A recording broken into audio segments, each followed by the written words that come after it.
Hey guys, it's Linda and welcome back. I did a pretty simple sewing tutorial on how to kind of spice up your old denim jacket, and I got mine from the thrift store, but you can definitely use one that you already have as long as you're willing to cut it up.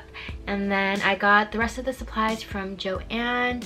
And other than that, if you guys like this video, make sure to give it a thumbs up and then click that notification bell and the subscribe button if you haven't already. Before you start, here are some things you'll need. A denim jacket, a sewing machine, and I'm using my Singer Heavy Duty, scissors, pins, fabric for the backing, zippers, a serrated knife, thread, and I forgot to include it, but embroidery thread and safety pins. So this is what the jacket looks like, and a common thing in women's denim jacket is that they kind of cinch in at the waist and then flare out towards the bottom, but I'm not a big fan of this look, so I'm going to be taking it in. And if you have a jacket that fits perfectly already, you can skip these steps. So I'm kind of doing it the cheating way. Instead of opening up all the seams, I'm just going to cut right up and then overlap the fabric. It's going to be similar to a dart where it's thicker at the bottom and then thins out towards the top. And I'm doing it on both sides and then also on the back and the sleeves. Once everything is pinned and the jacket looks a lot straighter, you can take it to the sewing machine and sew up all of the seams. My front seam had a pocket in it, so make sure if yours does too that you go around it rather than sewing it up. And depending on your machine, make sure you slow down around the thicker areas because you don't want your needle to break.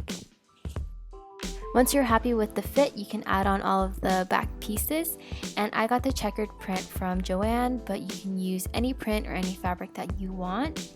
Just make sure it's laying super flat onto the jacket and pin it all into place. I left the edges raw and just top stitch all the way around, but if you want, you can fold the edges underneath to give it a cleaner finish.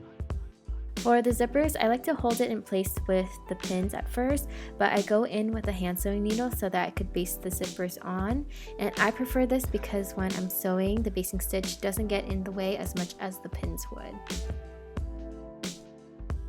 Before you start sewing, make sure you change out the regular presser foot for the zipper foot. That way you can get as close to the zipper as possible. And I am doing 2 straight stitch on both sides of the zipper and then repeat it for the other zipper as well.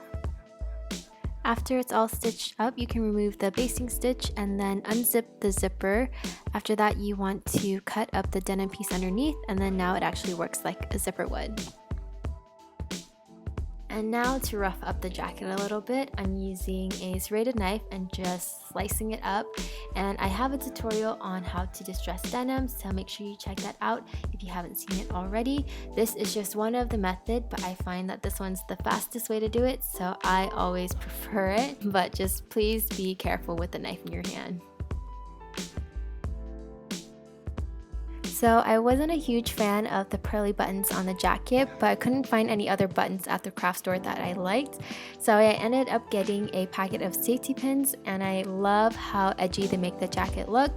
And if you ever have a fashion emergency where you need safety pins, you have like 10 of them ready. To finish it up, I wanted to add a pop of yellow to the front of the jacket, and I went in with embroidery thread and a needle to do stitching along the front pockets. And I actually started with a stitch that had gaps in between, but after looking at it from afar, I couldn't really see the yellow as much as I wanted to, so I went back in and filled out the entire thing so that it was a straight bar of yellow.